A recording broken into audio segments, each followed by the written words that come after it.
Top 19, Island of Insight. Alors c'est un jeu très particulier puisque lorsqu'il a été présenté, il a été présenté sous l'angle du jeu d'énigmes avec le plus d'énigmes à l'intérieur. On avait une présentation qui nous annonçait plus de 10 000 puzzles à l'intérieur du jeu et encore plus un jeu qui serait un jeu de puzzle en MMO, c'est-à-dire qu'on est sur une île avec plein d'autres joueurs en ligne pour résoudre des puzzles. Et vous allez peut-être me demander à quoi sert le online, à quoi sert le MMO dans un jeu de puzzle. Eh bien je vais vous le dire, à rien.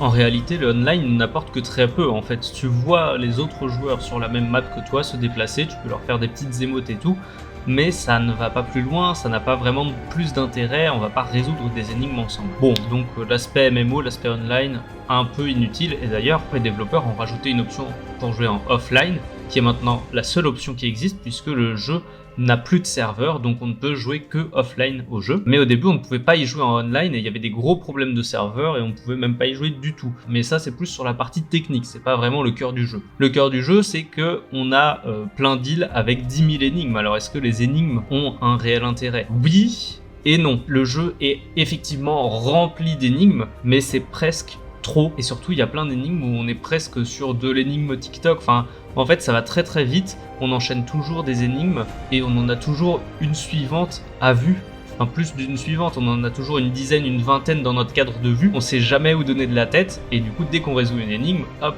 petit shot de dopamine et on va direct à l'énigme suivante. Il y en a quelques-unes qui sont des vrais casse-têtes et qui sont très sympas. En réalité il y a beaucoup d'énigmes qui sont sympas, c'est toujours chouette d'y jouer je trouve. Mais ça reste très répétitif et c'est une quête vers un petit peu rien, il n'y a pas vraiment d'histoire, il n'y a pas vraiment d'intérêt, c'est résoudre des énigmes pour résoudre des énigmes, donc c'est très sympa mais ça ne va pas plus loin que la satisfaction de résoudre des énigmes qui finalement au fil du temps se répètent quand même vachement. Donc au final le jeu te chope un petit peu au début et puis quand tu commences à avoir vu chaque type d'énigme, et bah tu t'ennuies assez rapidement et ça tombe à plat. Top 19, Compagnon. On commence à rentrer dans les films qui sont plutôt bons. Compagnon, c'est un film qui est très plaisant, très amusant en fait. Il est bourré d'humour noir qui marche vraiment bien. Je vais pas trop en dire parce que moi j'avais été spoilé d'un point qui est dans le synopsis et dans le trailer, mais qui dans le film est traité un peu comme un reveal vers la 20e minute. Et je pense que c'est encore plus sympa de le découvrir de cette manière. Donc je ne parlerai pas trop de l'histoire du film, je vous laisse la découvrir. On a eu un traitement des thématiques un peu de la masculinité toxique et tout qui est très sympa, d'autres choses aussi, mais c'est un des points plutôt centraux. Dans sa majorité, l'histoire est assez classique et surtout qu'une fois qu'on a compris dans quelle direction ça va pas en changer en fait.